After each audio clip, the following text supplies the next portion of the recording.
Okay, I think we're live now. Just gonna wait for people to join in then.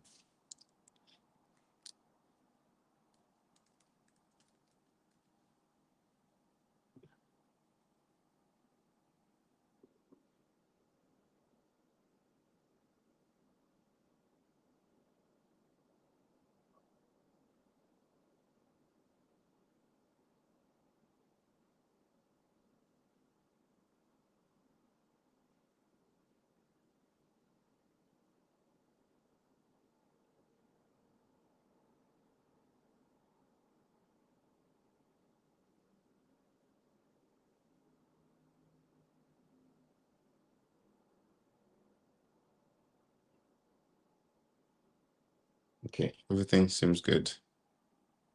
Just had a quick look. Uh, just 1 more minute, then I'll start. Everyone can join, and catch up.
Okay, all right, let's get started then.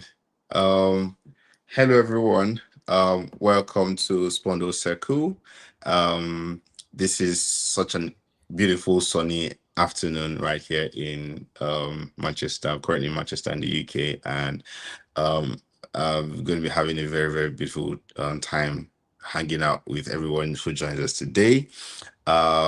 Basically, we're going to wait a bit more to see a few more people joining, but however, for everyone that's joining us, this is Spondle Circle, and every month we bring together, we bring the community something very important or something that is worth listening to.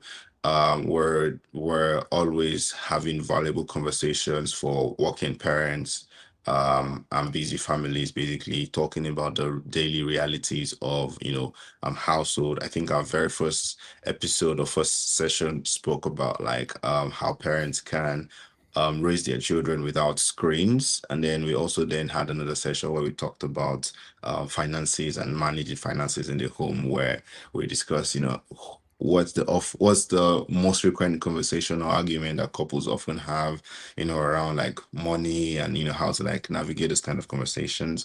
And today we are going to be talking about something more, much more, I mean, something also valuable as well. And basically, if you've ever felt the guilt, where as a parent, where you're at work, you feel guilty about thinking about home stuff, or you are not sure if you're really doing this parenting thing well, because I've heard a lot of parents, talk to me about like, how difficult it can be, and how while it is so amazing to welcome your bundle of joy, your child, into the world, right? It definitely changes your own life, right? And sometimes in ways that you do not really expect or did not really plan for. And there's also the guilt that comes with it, right? Where you're trying to maneuver the fact that you're now raising a new generation and you still have your own life to live as well, right? And then you're worried if you if you're present enough as a dad or present enough as a mom, versus being present enough at work and giving it your best. And it often feels like there are two worlds that are colliding. So this is what today's conversation is going to be about. We're going to be talking about the parenting guilt, how to manage, the career ambition. I mean, career or business ambition while being a dad or being a mom, and doing that very effectively well. Today, I'm going to be the sole host. FAG and I decided last minute to just let me, ride solo. So you're going to be seeing just me today. And today we have our guest, Alex, in the room already. But before I bring Alex up, just a quick housekeeping. For everyone joining, obviously you're joining right now and you're watching us live on YouTube. We would love for you to tell us, where you're joining from. If you can do that, right in the chat. So just like drop a chat right now to say, hi there, this is where I'm joining from, and I would love to like see that. Second, we are also taking questions all through the session. So while you're in, if you've got any questions to ask us, while you're on the live session, just drop them in the chat, and we'll definitely read it and answer them. And we will exhaust everything as much as we can. Spondle Circle is not the typical, webinar type of session. So we're not like here to sort of like only speak from the top-down authority kind of perspective. As much as possible, we're going to share value, but we also want to make sure that we can connect with like the real pain points that you face as a dad or as a mom, right? And be able to share real practical, approach to it.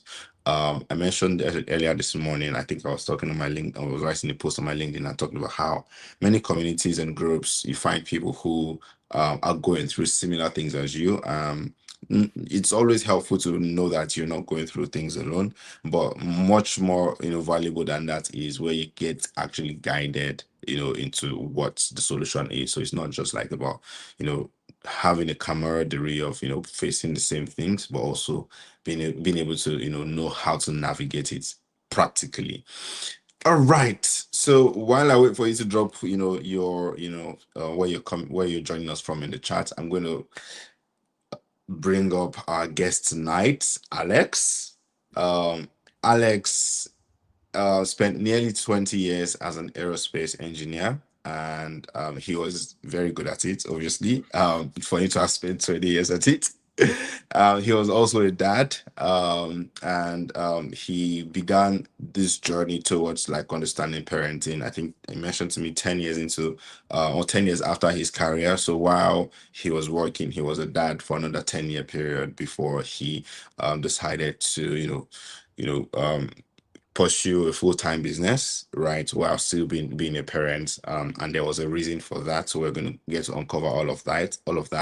But while doing all of that, doing the work, he was feeling the guilt as well about being present as a dad. How is he managing work and excelling at it?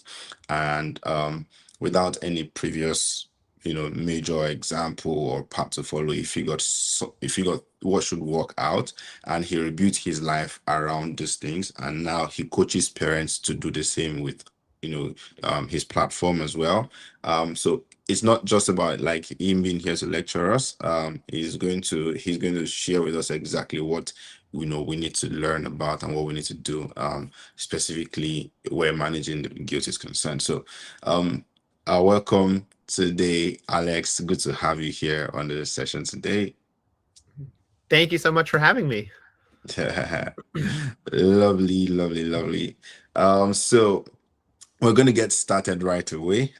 So we're going to go into exploring your story. And we would love to learn everything that has to do with like the next. I mean, take us back. You were 2 decades into like your career when you became a dad. Tell us about that journey of um from while you were working, becoming a dad, and then what happened right after that. Yeah, so I'd always wanted to be a dad. It was something that I had kind of built my career around even before I had kids. And I had made a series of choices in my career specifically to set myself up so that when I had kids, it felt like it would be easy for me to be a good dad. And those choices were kind of, I avoided getting promotions because I didn't want my job to be too stressful. And I stayed in a big corporation that was kind of comfortable. It didn't push me that hard, because I felt like, oh, this is an easy way for me to make a good living, maybe not as much money as I could, Mm. but just kind of be there and get through the day. And it had very strict boundaries. The company I worked for there, so, this was before remote work or anything like that. It was at 3:30 the day ended. There was no bringing home work. And I kind of thought, okay, well, this is perfect. I've got it all set up. And then my first son was born, and I went back to work after a few weeks. Here in the US, a little different than over there, but we only have about 3 months of leave per parent. So my wife took over care of the baby first. I was there for like the first week or so, and then I went back to work, and then I took over at month 3, and I was with my son as the primary caregiver from about 3.5 months till almost 6 months. And in that time, my view of parenting changed so much.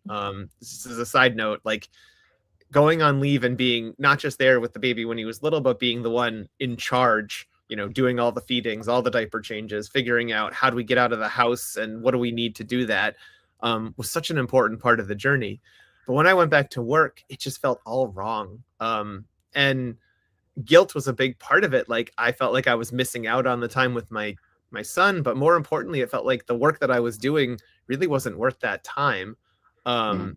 And I had to sort of try to figure out where that came from. And honestly, like it was just very disorienting. So after about a month, I quit that job and went to something completely different, a startup. And that was really when I started to grapple with, I felt a lot better about that because now it felt like the time I was spending was worthwhile. I could see the impact I was making at work. But that was Yeah. really kind of when the two-way guilt of, oh, I should be doing more work. Oh, I should be doing more with my family, and kind of feeling like the seesaw going back and forth between those.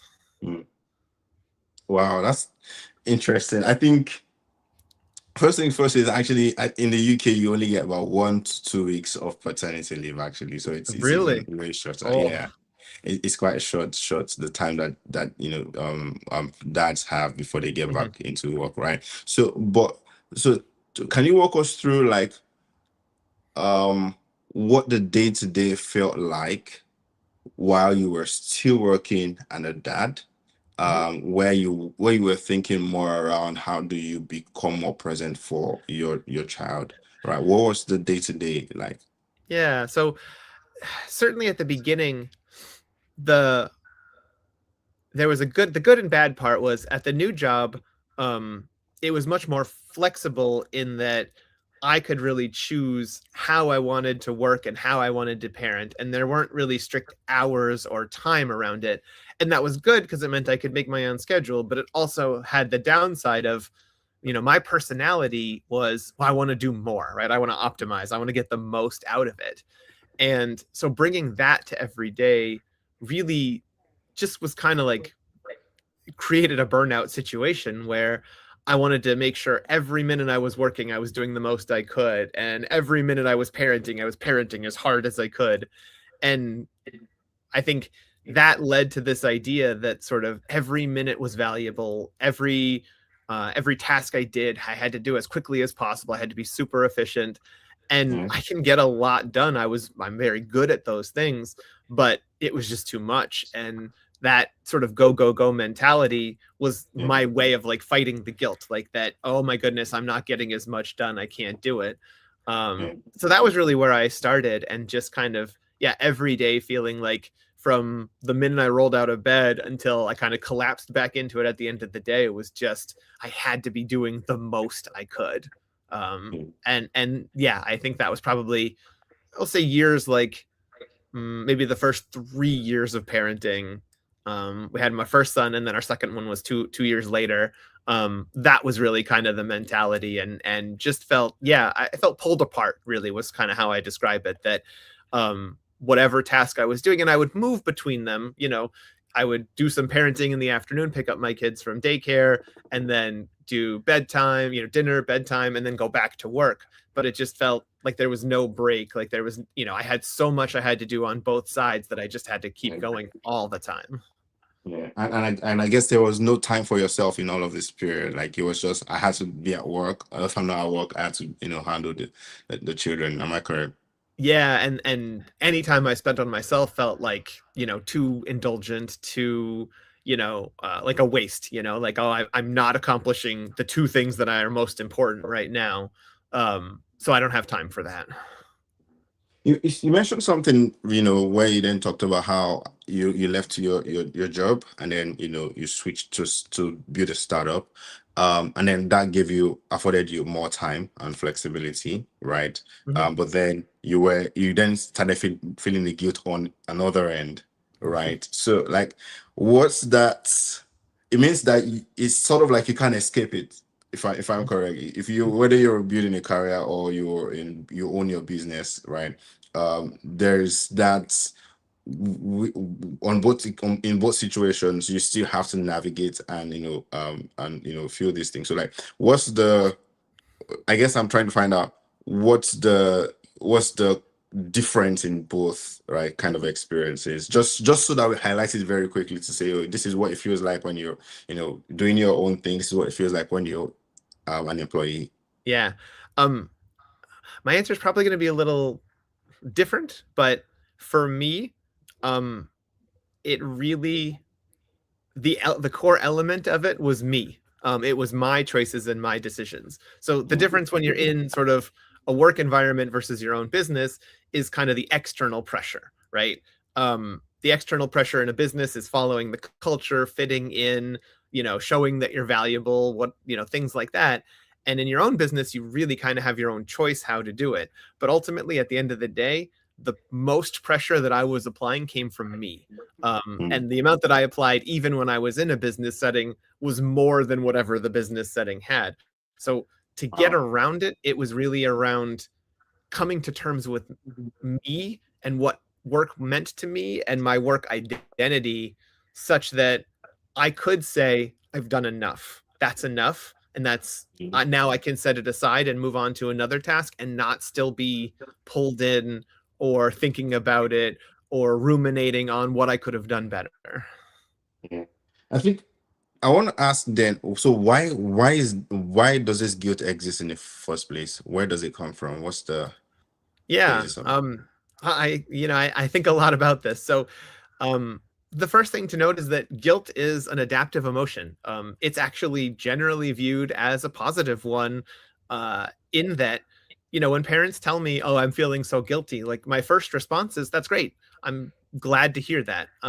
Obviously, not because of the way you feel or the sort of the stress of being pulled apart, but every good parent feels guilty. And it's just a question of managing it.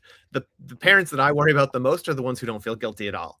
And that's because it really makes you think about what you've done. It makes you reflect. It makes you try to improve. It makes you push towards the goal and the balance that you want. So guilt comes from your sort of choice in how you view your actions and reflecting on it to say, did I do that right? How do I want to improve that in the future? And that's what, honestly, like, if there's one lesson that I have about parenting, that's what it's all about. Like, it's not about perfection or avoiding mistakes. It's about looking back with sort of a clear view and saying, well, that didn't work. Let's try something new, and letting go of all of the judgment around it, right? As a quick aside, right, compare that to shame. Shame is not an adaptive emotion. Feeling shame is almost never makes the situation better. And the Brene Brown easy test between guilt and shame in parenting is like, guilt is like, oh, I made a bad choice and I can do better the next time. And shame is like, I'm a bad parent. And in guilt, it's more around sort of tuning the knob so that you use it to get the most out of it. In shame, it's really Mhm. like, we have to get rid of that before you're going to kind of make improvements and be able to learn from what's going on around you. So yeah, my first comment is like, guilt is actually a good thing. The second piece is then, okay, so if you have so much of it that you feel it all the time, then that's too much. That's pushing you towards that burnout, that unrealistic expectation. And then it's a question of how do we get rid of the extra guilt? How do we move back from I feel this way all the time to I feel it a little bit, but I'm okay with that. And I'm Mhm. able to choose how I spend my time and feel comfortable with that. Mm. That's interesting. So more or less, first of just accepting that if I feel guilty or if I feel the guilt, I'm sort of like on the journey towards like being able to get better at it, right? Mm-hmm. At parenting. But I think I want to find out, is it even possible to, does balance exist really? Um, from your experience as a coach and also your experience as a dad, right? By the way, Alex, you're a dad of four. We didn't mention that. Yeah, yeah. I have four boys. The oldest is 13, and then I have an 11-year-old, and then twin 6-year-olds, all boys. So Wow. You you so how do you juggle all of that? And is it actually possible to attain balance? yeah, balance is a tricky thing. I generally yes, and it only exists if you look at it from a certain perspective. Balance doesn't exist on a day-to-day basis. Like I don't have a watch that says like, okay, I do 1 hour with each of my boys and this many hours of work and this many hours like of self-care or anything. Balance exists on an extended period for me. I think about it like over the course of like a few weeks or a month. Like, did I do everything I wanted in my work? Did I spend time with Mm, my kids? Did I do things for me? And I kind of I have a approach for how I manage that, but I don't ever shoot for it to accomplish on one day. I think what I found is that balance is the long-term goal and integration is the daily one. And that's to say that I have the freedom to do whichever one I want, and I can make the choices around how to manage what I need in that particular day, in that particular moment. Some days I have something I really want to get done at work, and so I will come back and work after I put the kids to bed. But as long as it feels like a choice, as long as it's something that I want to do moving sort of towards an outcome as opposed to feeling like I have to or I'm obligated to, mm, then that guilt kind of stays out. So I'd say yes, balance exists, but I don't think about it on a day to day. It's more like over the long run. mm. Should we even should do you think we should even think about like trying to, because should we think about trying to balance anything at all? Should it be something to have in mind? Because like while I mean I understand everything you've said, which is more like I take the day as it comes, make the intentional decision to be there when I have to be there, put in all of my time and focus at the right time, and do it. And then it doesn't happen right away. It could happen over the period of a month, and I feel like, oh yeah, I've done it enough, right? But doesn't that still mean that at some point the guilt still eats you away, or like, so how should we even think about balance at all? Yeah, Should we be should we can we really be okay with getting consumed by the guilt? I feel like it's still I want to get to know clearly specifically what that whole play should be like. Can you sure. unpack it for us? Yeah. So I think um balance also means different things to different people. I think the idea that balance needs to be exactly even time distribution between all the different elements of your life doesn't make sense.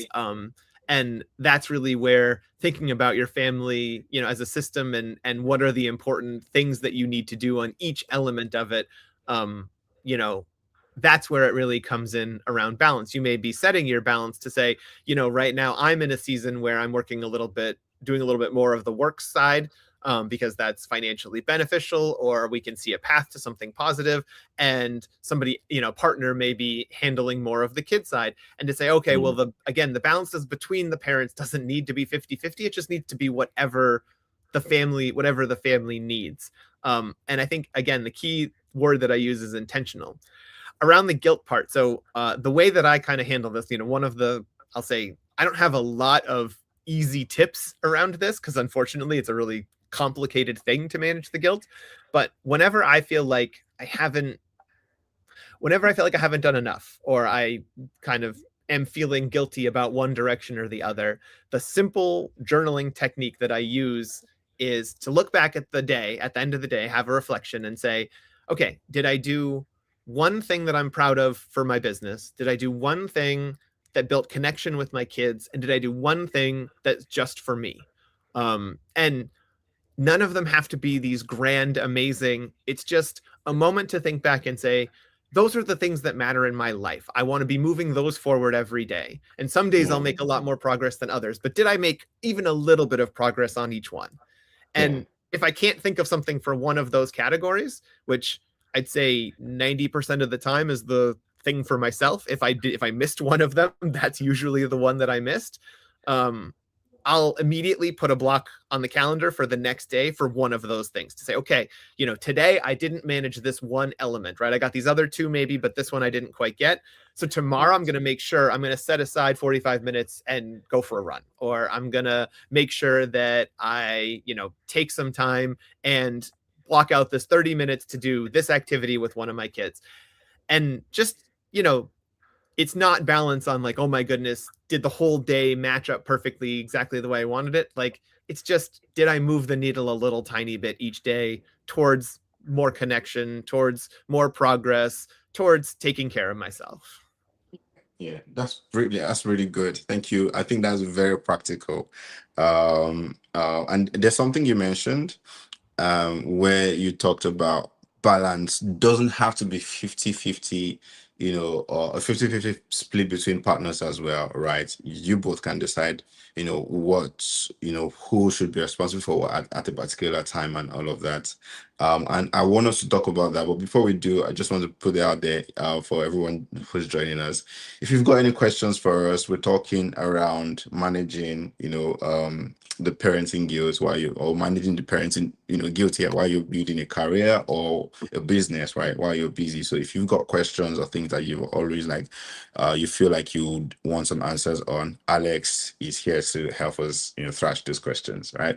So now, Alex, to spotlight on the splitting of responsibilities between parents. Like for example, you've talked about the fact that you've got 4 children right now, quite of age, right?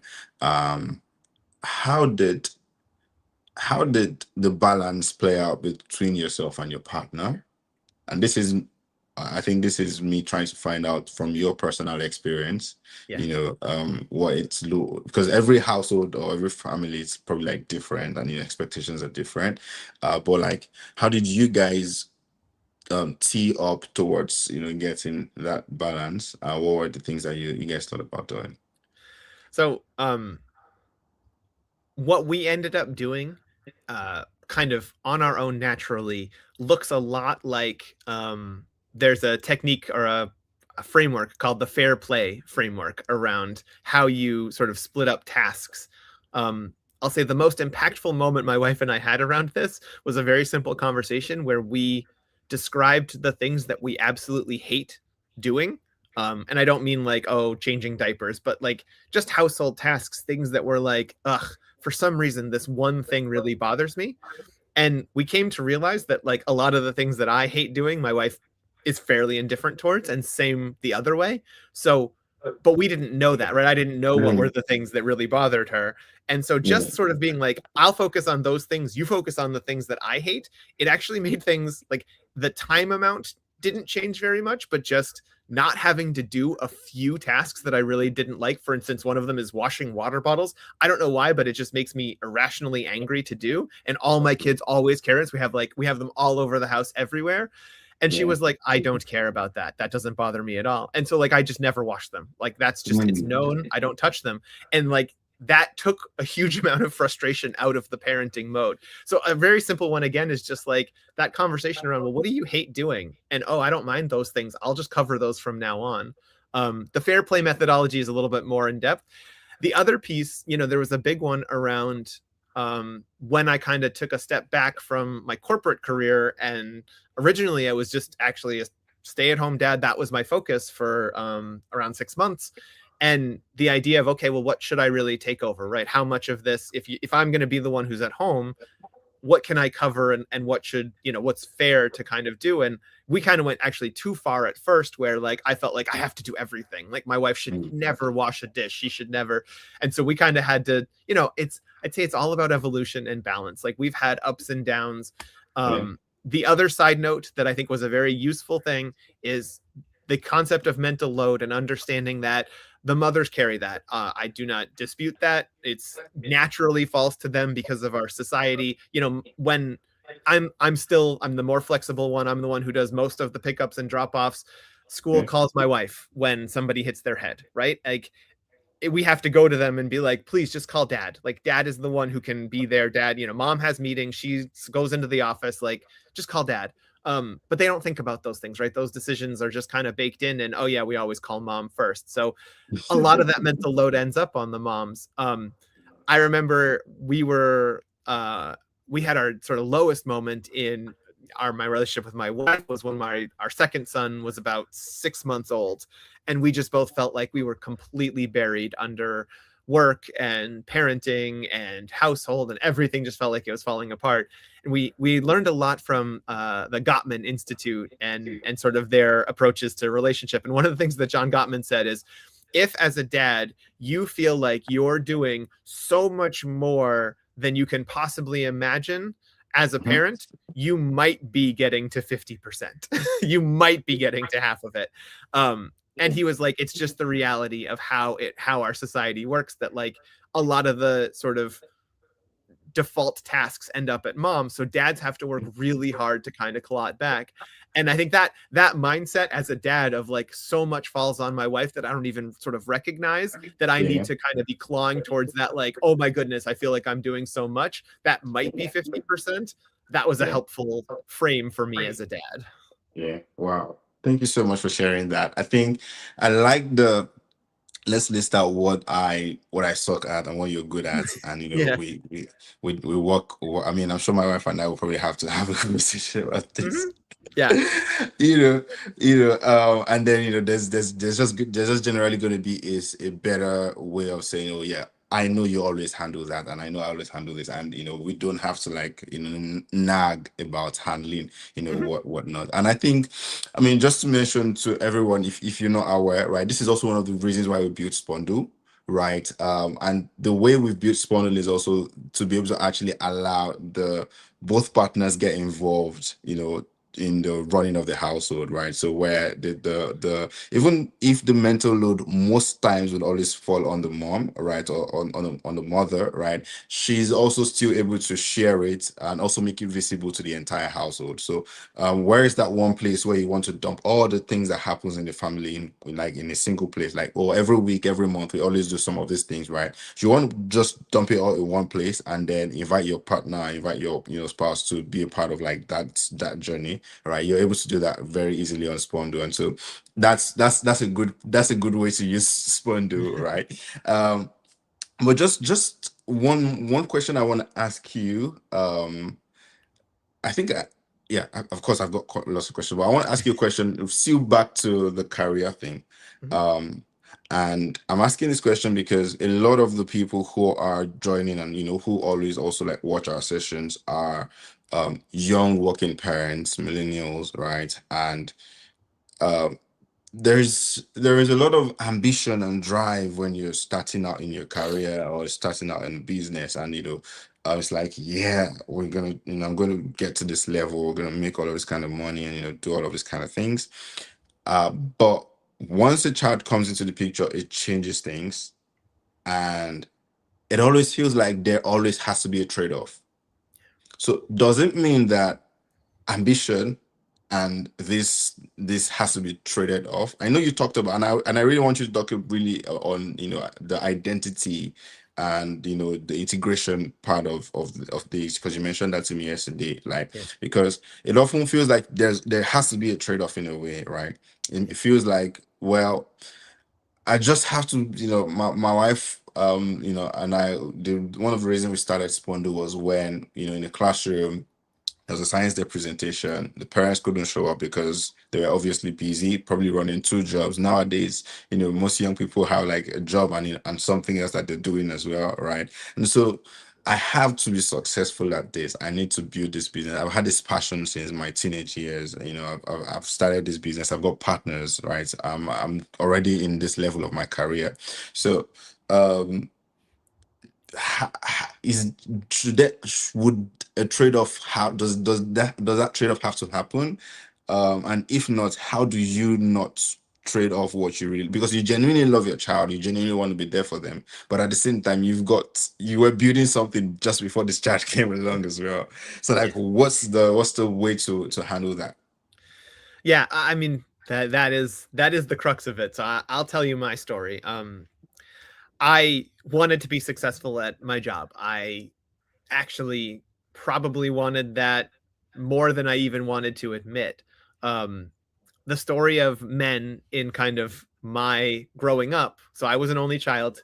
I had my dad was also an only child, and my grandfather was sort of the classic, like he was the first one to go to college. He worked his way up through his company. He traveled all over the world. He lived in Brazil for years. He lived in Geneva for years. Just always making sure that he was being successful, because to him being a provider meant making as much money as possible to make it easier for his son, my dad. um my dad took that as I also must be successful, so he had this huge drive to uh always find his way to more money, to higher, and then ultimately he started his own business. My father really struggled with mental health, though. And actually, when I was 11 years old, he took his own life. He died by suicide. And that was kind of a real shock to the system for us, because it was the stories around it didn't make a lot of sense. Ultimately, it's important to understand around mental health and depression and things like that. It's not about, oh, looking at it through a rational lens. But one of the things that I think really hurt my dad's ability to feel successful was, I'll never live up to the model of that he had seen in his father. And Wow. that really, I think, wore on him, and ultimately kind of ground him down to, if I'm not successful at my job, then I'm not successful as a person. So this obviously was all very complicated for me growing up. I had seen my grandfather, who was so successful in his career. My father, who also seemed very successful, but really struggled with believing that, and trying to think about what that mattered for me. And kind of the model was, if you fail, you die. If you fail, that's it's worse than death, actually. Death is preferable. So I went into my career with this idea that, like, I absolutely have to be successful. I have to make a lot of money. I have to be able to provide for my family. And that just put so much pressure. But what happened in the process of that, right? All of this was hardening my identity. So you kind of brought it up. My identity for the first 10 years of my career was, I am successful at all costs. That is the number one. And I do it for my family. I'm providing for my family. But the goal is, I must do well all the time. And so what I did in reaction to that, without really even understanding, was I made my path easy. I took kind of a more comfortable path so that I could feel like I was always doing well at it. Um, when I had my son, the first one, like I said, I went on paternity leave, and I came back and I looked around and I thought, I don't have any idea why I do this job. Yes, I make money doing it. Yes, I get high performance reviews, but I don't care about it. I don't feel like it matters that I'm here, and I don't really care if this company is successful. And those two things kind of pulled apart that identity of, like, I must be successful. And Wow. looking back now, I understand that what happened was, my definition of success had changed very rapidly. Now, success wasn't just, do I get a good performance review? Do I make more money? It was, am I really here for my kid? Am I able to set my work aside and come do this? And I realized that I was actually doing both him and me a disservice by spending all this time at something that I didn't really care about. So, Wow. um, it the ambition, actually, it wasn't that it went down for me. I would say it was the first time in my life I truly understood it. And I'm so grateful to my kids for kind of waking that up, because I think, I don't know what my life would have been like without them. Obviously, it would have been very different. But I think that I'm really grateful that I looked at him And I was like, I need to do better for him in a way that I could never really do it for me. So when I hear that parents are losing their ambition, maybe that's true on the whole. Maybe I'm an outlier, but for me, I think it kind of awoke my ambition that I wanted to make the world better for them, for my kids. I wanted to do something that, like, when they saw it, they were like, wow, that's what my dad does. Yeah. And they talk about it with pride, not my dad goes and sits in some corporate setting and goes to meetings all day. Like, no, my dad does something and here's what it is. And I want to Yeah. go do something that I care about too. So I Yeah. think it really, yeah, this idea that, like, oh, now they're not ambitious, that's, again, I've talked to hundreds of parents. um a lot of them share that idea of ambition changed a lot, absolutely, but to say that it lessened, uh that's not the word I hear very often. Mm. How you want to distribute it between what you do with your time at work and what you do with your kids becomes a big part of it. But yeah, Yeah. I wouldn't ever lessening my ambition. That was not a part of it. Wow. Wow. Wow. First off, I'm so sorry to hear about, I mean, that story. I'm so sorry to hear about your dad. But I think what you've just shared is really, really powerful. Um, in the sense that also, like, I feel like what makes it even more powerful is that there then becomes a sense of purpose to that ambition, which is not just about the success of it. And then that then goes a long way to then become a sort of like a model for even your children as well, to say, oh yeah, dad is doing something meaningful. Dad knows he's doing something meaningful, right? And I can do something meaningful as well, right? And I feel like that's just so helpful, really. I mean, so that, thank you for sharing that. My I want to ask you now, we can get into some of the other practical things, or practical learnings that we can get as well, right? So I want to ask you this question. um for the parents that is sitting here this evening, or whenever they watch this, right? And they're feeling the guilt right now, and they come to tell you about, like, what that feels like. What's the first thing you would typically tell them? If you're feeling the guilt, I'd say the first thing to do, the most important step, is to try to write down what you're looking for from your career and from parenting. And the reason for that is that if you can identify that, like if you can write down a simple sentence that says, I want my career to be, you know, I want to reach this level or I want to do this.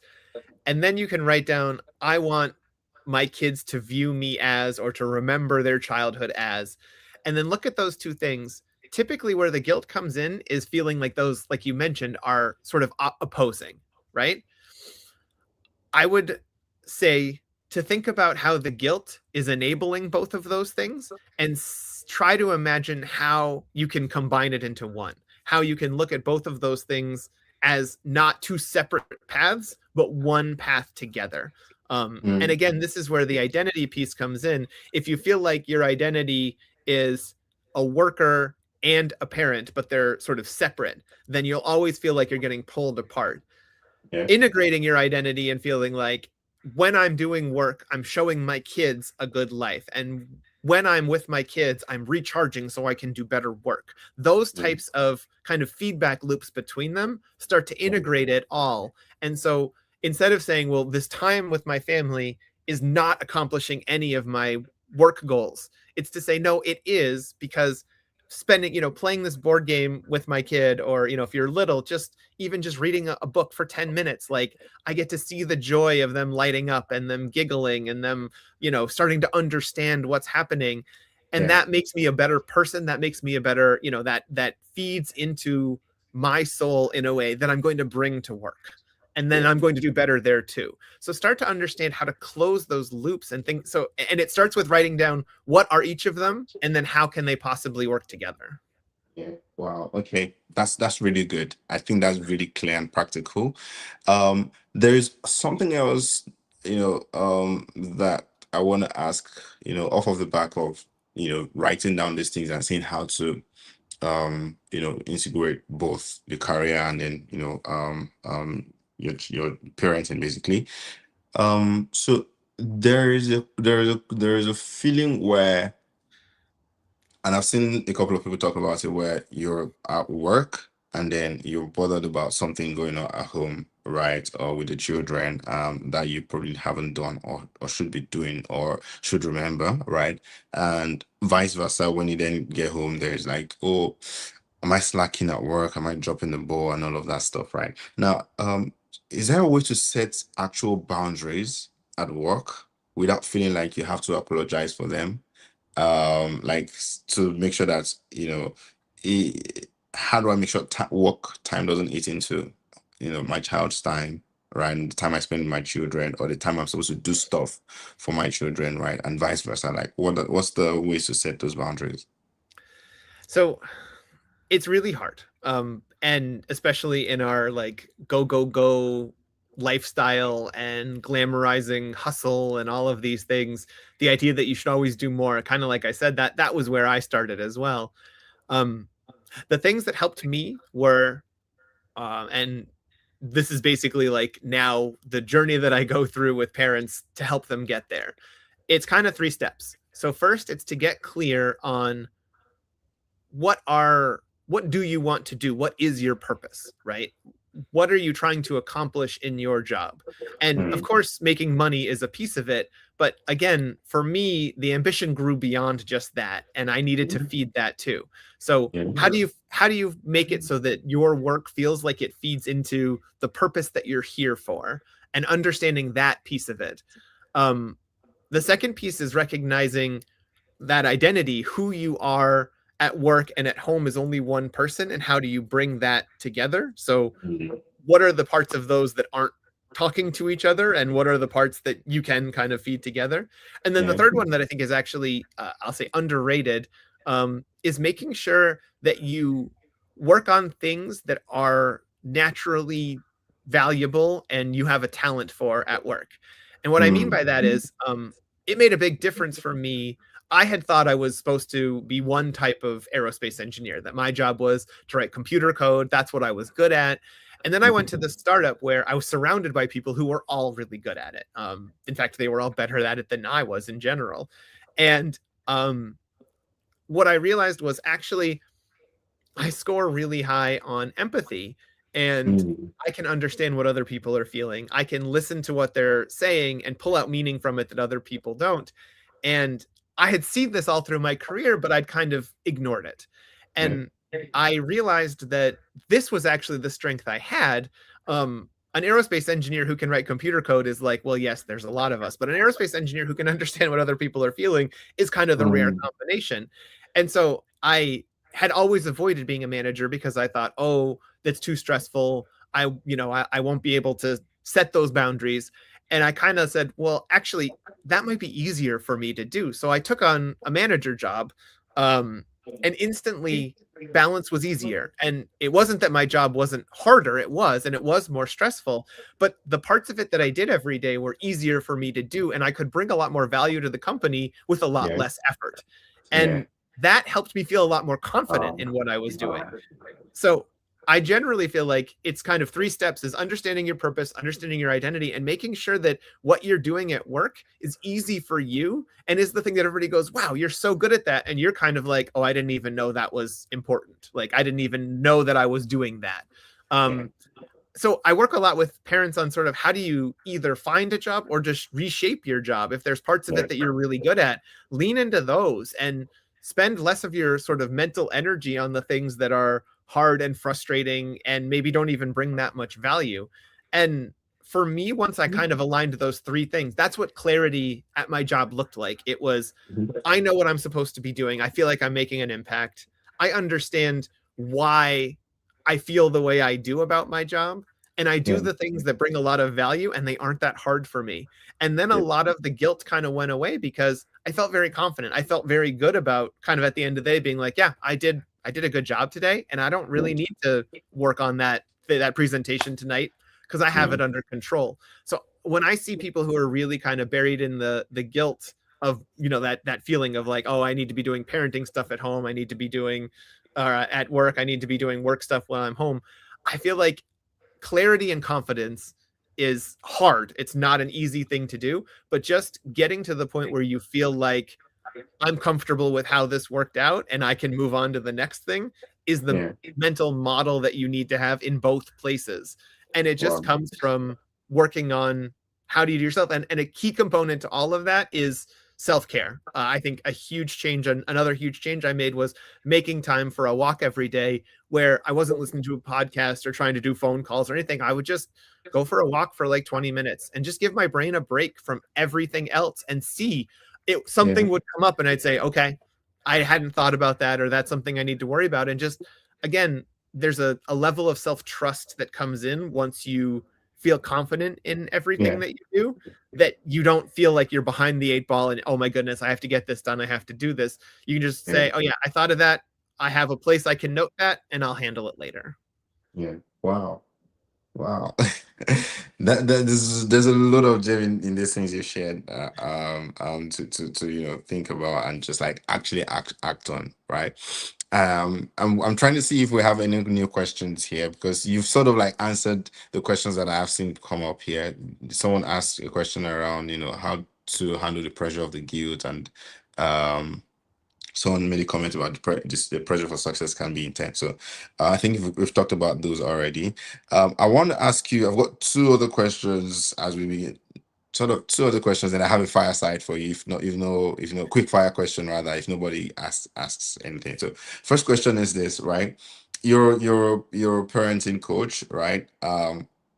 What's that one frequent question that parents ask you, and what's the response you always give to them? It could be related to this or not, but what's that very frequent question you always get? When does it get easier is probably the most frequent question I get, because we sort of all feel like it's hard right now, there must be a break coming. Mhm. And my response to that is, I don't, it always feels hard, but the challenges change. And I think if anything, being 13 years into parenting now, like the thing that made it easier, or what makes it feel easier, is that we've been through so many things now. We're kind of like, whatever comes, comes. I think we used to, in the early years of parenting, we spent a lot of time preparing for the next stage and being like, okay, we have to have this ready. We have to do this transition this way. And now I'd say we've moved much more into an acceptance of like, it's going to be what it's going to be. And if we try potty training and it doesn't work, then we just stop, right? We don't say, okay, well, we have to do this because this is the milestone. Like every kid's on their own journey. It's all going to work out. Our kids are loved. Our kids are fed. That's, if they learn to play the violin at an early age, great. If they don't, okay. Like I think so. I would say that the biggest piece is that acceptance around it is what it is. The challenges are going to come. It's just if we work ourselves into a frenzy trying to get it perfect and be ready for it and make it go exactly the way we want and have these really kind of set expectations, it's going to be hard. Like we're going to put a lot of pressure on ourselves. And if we just, the more we can just kind of let it come, and like, if you know me, this sounds like the most foreign, like the person I was when I started as a parent is like, this is the most foreign idea in the world to me. So I know if you're listening to this and you're like, I can't possibly just relax and let it come, like, I promise you, I started right there with you. And the more you can just say, my kid is great. I love who they are.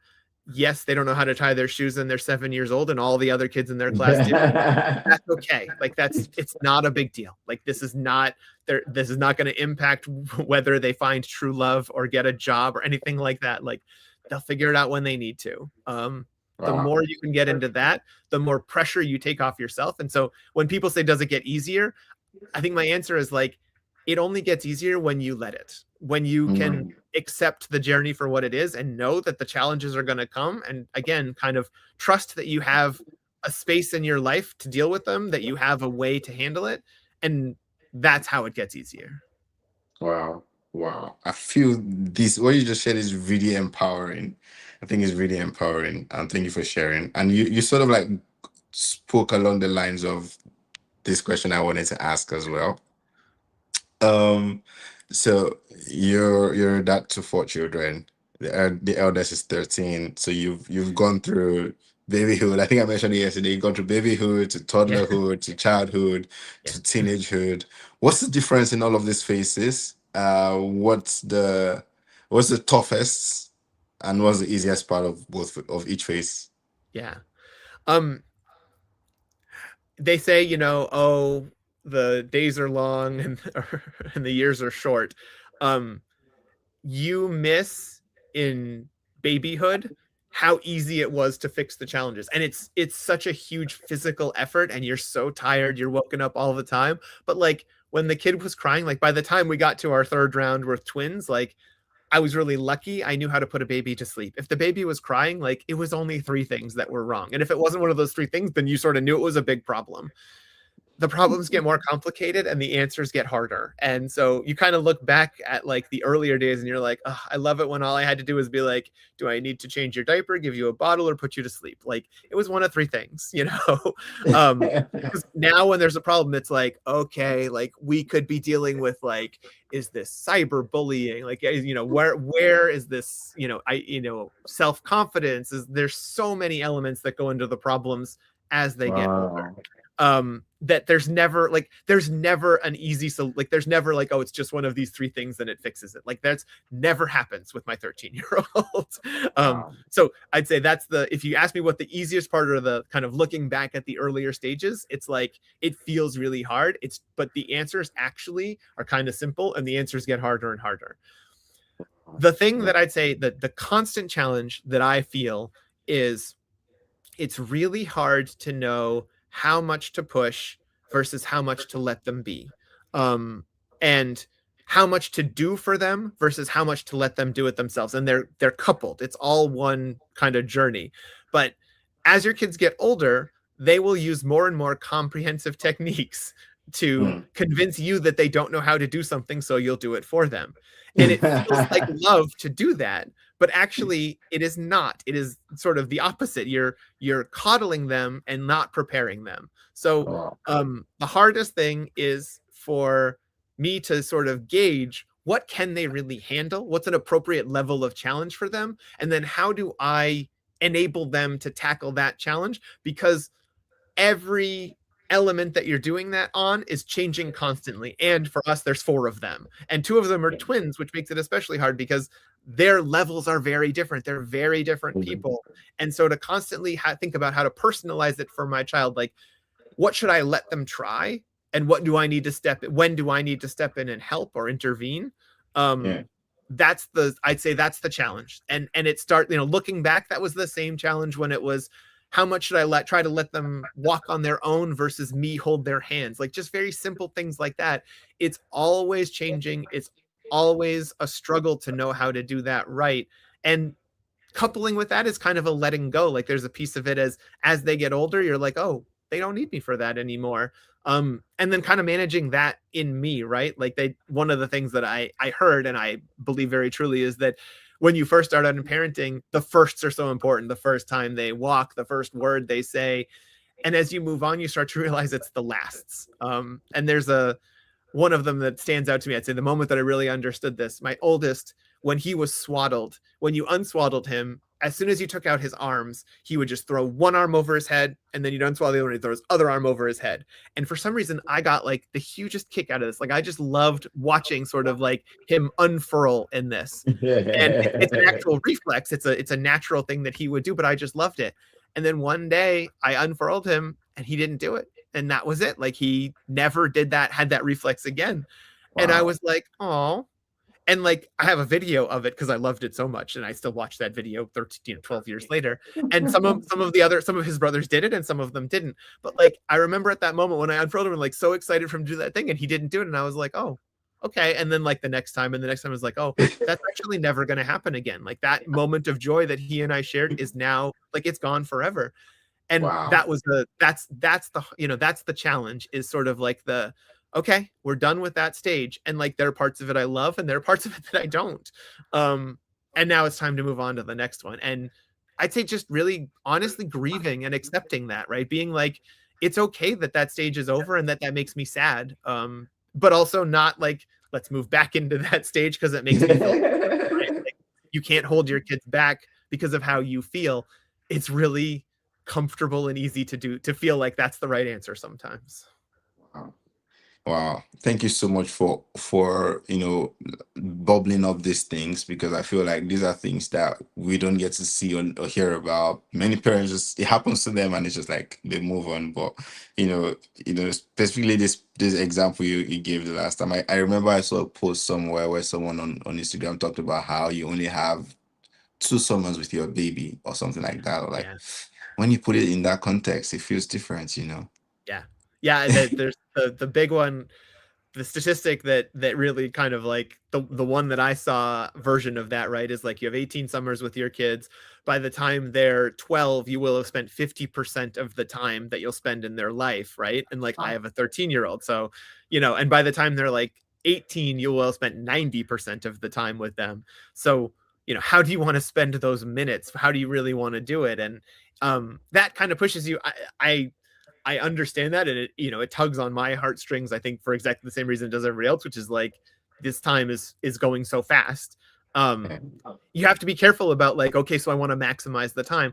That's not the answer either, because again, like the part of the reason why that is because 13-year-olds need to be more independent than 6-year-olds. They need to Sure. be able to just go out with their friends and do things and not have you there. And if you get too caught up in the like, oh my God, I need to maximize time, then you're like, no, you can't go see your friends. We're going to do this as a family. So hitting that balance and understanding, like, there's a reason for that though. And that's because, Mm. parenting, one of the, I'd say the suckiest parts of it is that like, if everything goes well, if you do it right, then they disappear from your lives. I mean, not fully disappear, but like it's success is letting go of them more and more until they don't need you, right? And that's just a really crummy system. Like I don't like that system. I want to be positively rewarded for doing a good job, and that doesn't feel like what Right. it is. Now I know why my parents don't want to, I mean, they find it hard to let go, and they just want you to be around and call me, talk to me, those kind of. Yeah. Yeah. Okay. So let's wrap it up. I'll just give you two quick fire questions, Okay. right? So the first thing that comes to your mind is what you say when you hear these questions. Are you ready? Hmm. All right. Finish this. A good parent is someone who. Understands that their kids are their own person. Oh, amazing. Cool. Next one. Next one. Last one. So if you could outsource one parenting task forever, what would that be? Oh, I only get one. Unloading the dishwasher. I don't know if that counts as a parenting task, but that is my absolute, that's the one that I just cannot stand, but there's no practical way in which I don't do it. So, and actually, side note, the 13-year-old knows is tall enough to reach all the top shelves and knows where everything goes. So we are pretty close to getting to outsourcing that. We just need to get the right will in him to do it. Interesting. Thank you so much, Alex.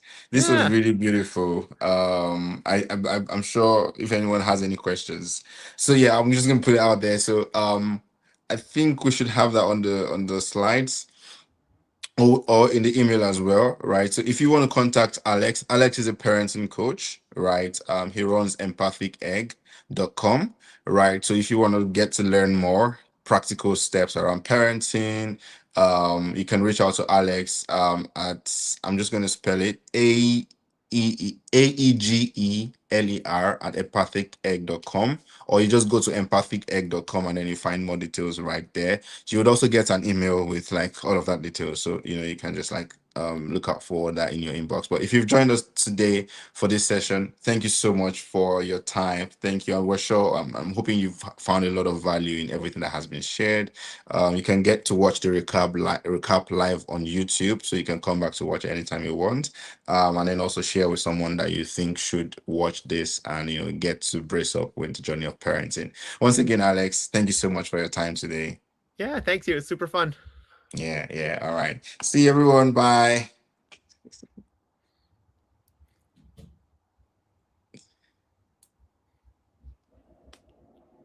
Just trying to end the stream. Sorry.